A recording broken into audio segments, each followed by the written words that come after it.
Okay. Yeah. Lady Wolf Pack on a whole nother level. Savage as they come, gang of female rebel. We got the sharpest claws, we got the whitest teeth. We coming for your lunch, but we only bring the heat.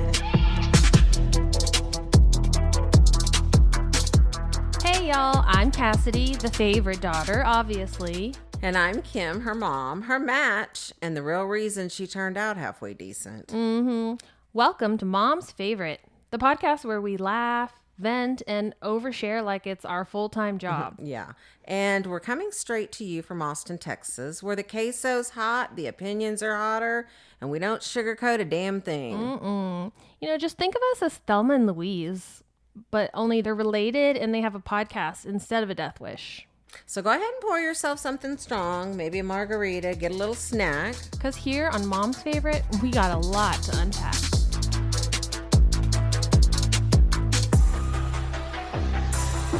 Well, MFers, I'm flying solo again today, and you can think of this as sort of a second installment of my Tales from a Former L&D Nurse episode that I did a couple weeks ago.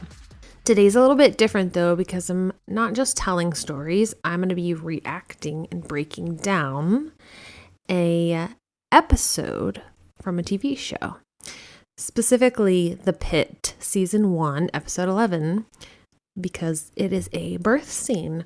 And now, since we're all about favorites around here, I have to admit that TV is one of my favorite things, especially medical dramas. Guilty pleasure.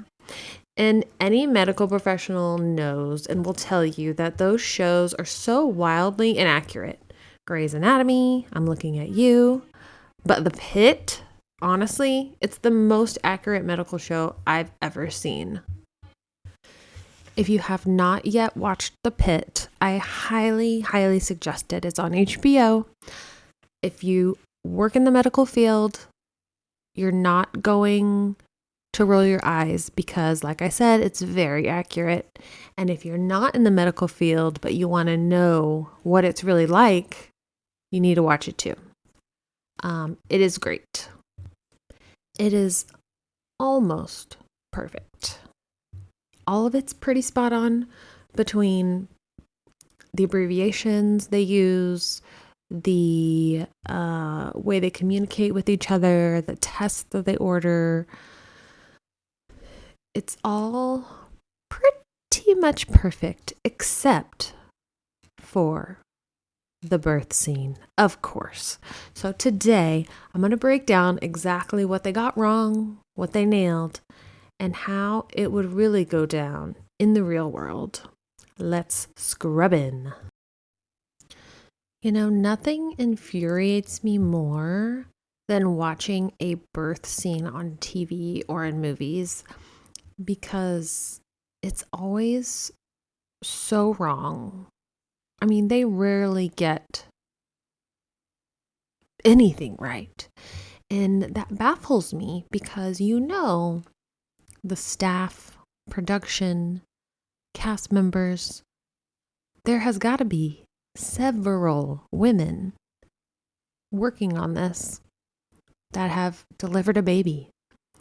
And so how can no one catch some of this crazy stuff that they get wrong? Like, for example, the fetal monitor being placed on the outside of the gown. I've seen that, not on The Pitt, just some other show. Or just crazy stuff like that. It is just wild.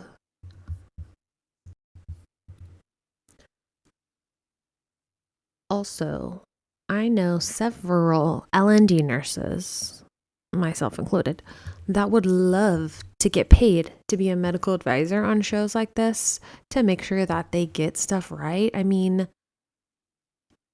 I would be happy to assist. So if anyone's looking. Okay, back to The Pitt. If you haven't watched it yet, what are you doing? It's amazing. But also, I'm going to kind of spoil an episode if you care about that kind of thing. So here's your warning. Okay, so like I said, it's season 1, episode 11.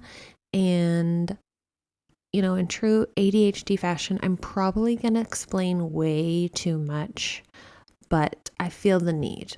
Okay. So essentially, the part I'm going to be talking about is a scene that depicts an OB emergency, or an obstetrical emergency, and kind of a backstory. Not that it really applies to my issues with this scene at all, but it's a woman who is a surrogate for a same-sex couple, and she comes into the ER in active labor, and she's wheeled in, and the first thing she says is, "I'm fine, really, it's not my first time." And you can see that, she's definitely uncomfy because she's all sweaty, but she's not screaming or climbing off the bed or out of control in any way.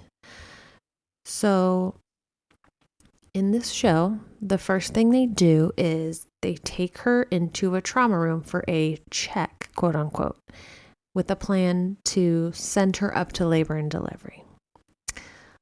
So here's the first. No ER in any hospital would willingly bring a full-term pregnant woman who's obviously in labor to a room to check her.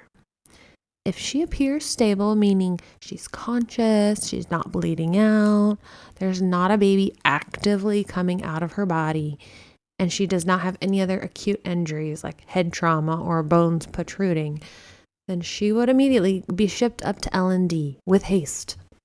Because ER nurses and all the people down in their ER are very afraid of pregnant women, especially ones in labor, and they will do anything to avoid delivering a woman in the ER at all costs. And then they asked Dr. King, who I believe is a first-year resident, to check the patient. So she lifts up the blanket and sticks her head underneath. Stop. That killed me. And then they do show like a fake vagina with a baby head starting to show, which I will admit does look pretty believable, though they definitely could have used some more like mucus, blood. And then one of the doctors telling her not to push, which is silly. Because anyone who's had a baby unmedicated before knows that there's no not pushing. When it gets to a certain point, your body is going to just start pushing on its own. It is something called the fetal ejection reflex. And so whether you're ready or not, or the ER is ready or not, a baby's going to come if it's going to come. So then they offer this patient, well, we can try to ship you up to L&D, but you risk delivering in the ER. Or we could just deliver you right here in the ER. Again, never gonna happen. And then they say, call up to L&D and tell them this baby's coming now.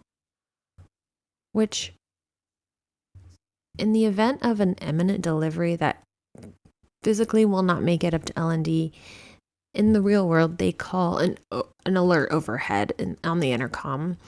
And everyone's kind of trained on what to do in these scenarios. My hospital, we call it a code stork. And we even do drills. So like if they call a code stork, specific people know to go down to the ER. There's a big bag of supplies we grab. NICU automatically comes down there too. They have all their equipment for the baby. And this patient specifically definitely would have had time to make it up to L&D. Now, people that work in the ER love them, don't want to do what they do, but they tend to freak out a little bit. Like I said, they don't like pregnant people, especially people in labor. And so a lot of times when a code stork is called, we run down to the ER with a couple of L&D nurses, an OB, NICU nurses, like I said, and a lot of the times the patient will be like only 6 centimeters or something, and then we'll take them upstairs and they'll not deliver for a couple of hours, but the ER nurses or ER resident will be like, she's about to deliver, just like a little bit panic mode, which is why this episode was so funny, because all these doctors were just willing to do everything they could to deliver this baby in the ER. So this is a bit of a sidebar. One time, a hospital that I worked at, a patient came into the ER and delivered her baby in the breezeway of the ER in front of the security desk. And this baby fell out of her basically while she was standing up, and the umbilical cord snapped and the baby hit the floor. And then the mom and baby were bleeding everywhere because the cord is supposed to be clamped on both sides, mom's side and baby side, before it's cut. And so these poor ER people were frantically trying to clamp the cord, and for obvious reasons, they were totally traumatized. And so, then every pregnant person, or could possibly be pregnant person, they would be like, immediately, no. Don't even come through the door. Just go upstairs. So yeah, they probably needed therapy after that. Okay, so back to the Pitt. Now that they've got her all tucked into the trauma room for her delivery, they have her start pushing, and the head delivers normally, but then she's continuing to push, and the baby's shoulders aren't coming out, which is indicative of something called a shoulder dystocia. So this is what happens when the baby's shoulder that's pointing up towards the sky kind of gets hooked up under the woman's pubic bone. And so in this case, you cannot and should not continue to push, because you risk damage to the nerves in the baby's neck and arm, which can be permanent and quite debilitating. If you've ever heard something called Erb's palsy, that's what that is. And this can happen without a shoulder dystocia. It's just way more common in that scenario because of the excess stretching of those nerves. But in the show, the doctors do recognize it's a shoulder dystocia, and they mention something called a turtle sign, which it is a thing that does happen with shoulder dystocia, but they said it was happening at the wrong time, after the head was already out, and that happens before the head is out, like when they're crowning, but I digress. So they recognize a shoulder dystocia, and Dr. Ravi, who is Noah Wiley's character, asks someone to call L&D to bring down a fetal monitor, which, first of all, she could have been up in L&D a long time ago, and we wouldn't be where we are, but they already called them prior, saying they had an imminent delivery. And so, in real life, after that first call, the whole team would already be down there with all their supplies, monitors, and would probably have already whisked the patient back upstairs. But at this point in a delivery, a fetal monitor is pretty useless. It's not going to change the management of this patient either way. The baby needs to come out. That's the goal, ASAP. And also, the baby's basically in the vagina, so trying to find the baby's heart rate externally would be very difficult. And I could pretty much guarantee that this baby's heart rate would be pretty low, or bradycardic as we call it, because it's getting squeezed in the birth canal, and it's also only halfway out. Its head is out, and so that means that the umbilical cord is sort of being compressed between the baby's shoulders, neck, and the mom's vagina. And so this is why a shoulder dystocia is considered an emergency, like pants on fire emergency. Even with a shoulder dystocia, ideally you would like less than 3 minutes between delivery of the head and the rest of the body. And even that is long. And L&D nurses will tell you 1 minute in a shoulder dystocia feels like 27 minutes. But when you get to 5, 6, 7 minutes and the baby's still not fully delivered, you're already on your way to the operating room to perform life-saving measures because the baby's brain has been deprived of oxygen, and the longer it takes to deliver, the more risk you have of brain damage or even death. And this is where, this episode of The Pitt really got me, because anyone who's been in a shoulder dystocia, whether they're a nurse, a patient, family member, they will know that it is scary and stressful, and there's definitely a sense of urgency in the room. And this scene, they were way too relaxed to depict a true shoulder dystocia. Even Dr. Robbie says, "There's nothing to worry about. We'll just try something else on the next push." No, you should all be worried. It is time to panic.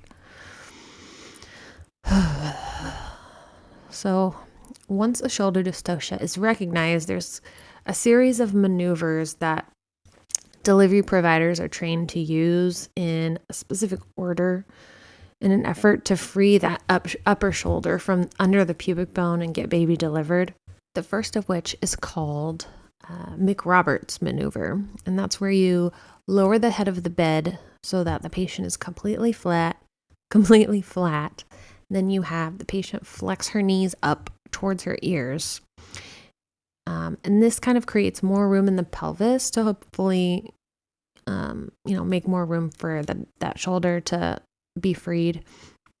And in the show, they have this patient just like sitting straight up in the bed. She's basically sitting on her baby's head, if that's how she really was going to be positioned. And so there's no way they'd be able to resolve a shoulder dystocia in this position. And for this kind of patient in particular, since she doesn't have an epidural, you could also flip them over into hands and knees position, kind of the same idea. It creates more space in the pelvis and kind of utilizes gravity to help free that shoulder. So yeah, they do McRoberts maneuver, but they're doing it wrong. And then they do move on to what's called suprapubic pressure, which is what our next maneuver would be. And that's where you kind of use your fist to apply strong pressure just right above the pubic bone, and basically trying to like push the baby's shoulder down and out from the outside. So they do that, and they do call it suprapubic pressure, but again, the patient is sitting straight up, and so there's no way you could do this maneuver correctly. You have to be able to get your fist like up in there, not up in there, but in that area, the suprapubic area, right above the pubic bone. And if you're sitting straight up and you are pregnant, your belly's just like blocking it. So that was not it. Then they kind of move on and do the other maneuvers, which were pretty accurate. And then the baby delivers, and obviously the baby's stunned because its head was born for 3 minutes before the rest of it was born. So they take the baby to the warmer, and they do some resuscitative measures, which again were not quite accurate, but that's neither here nor there. I'll leave that for another episode. And they did a better job. You can never make a newborn baby on TV look super believable, because unless someone wants to give birth like on screen. So they use like a little animatronic baby, which it looked pretty real. It was better than some other ones I've seen where they come out like 3 months old already, or they come out and they have like goo and blood all over them, except like a perfect circles around their eyes. So they did a pretty good job. And And then the patient goes on to have a postpartum hemorrhage, which is pretty accurate. Having a shoulder dystocia does increase your risk of hemorrhaging. And, that one, they managed pretty well. They did use all the right meds and pronounce them right. So I gave them points for that. But the urgency that they had for the hemorrhage should have been the urgency that they had for the shoulder dystocia. It kind of should have been reversed. Shoulder dystocia is more pants on fire emergency, and hemorrhage is more urgent, but we have a lot of things we can do. And they did give the meds, but then they started talking about hysterectomy like way too soon. There was a lot more things that they could have done before moving on to that option, but they stopped the bleeding and everybody was fine. Yeah, blah, blah, blah, happy ending. But I will say, like, this whole time, this entire scene, nobody from L&D came down, except an OB came down way late.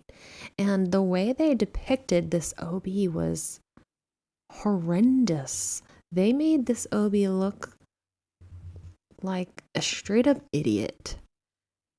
And I'm kind of mad about that because OBs are super smart. They have to be. I mean, they manage pregnancies and everything during pregnancy, even if it's not pregnancy specific, because no other doctor is really comfortable treating pregnant patients. They technically have to think about two patients, the mom and the baby. And they're also surgeons, and these aren't simple surgeries. They're really complex abdominal surgeries. And so I think they should have given OBs way more credit than they did.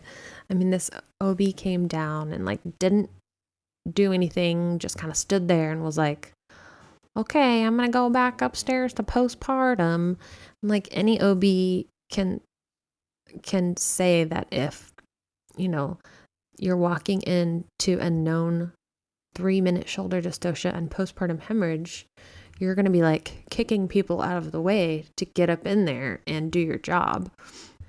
Because like in the show, they have this ER doctor, well, I think she's like a third-year resident, putting in a Bakri balloon, which is a balloon device they use for postpartum hemorrhage. And there's no way an ER doctor would know how / want to put in a Bakri balloon. And so it's just nuts to me that there was nobody from L&D up there, down there, or wherever they are. Nobody from L&D showed up. The OB was like completely useless.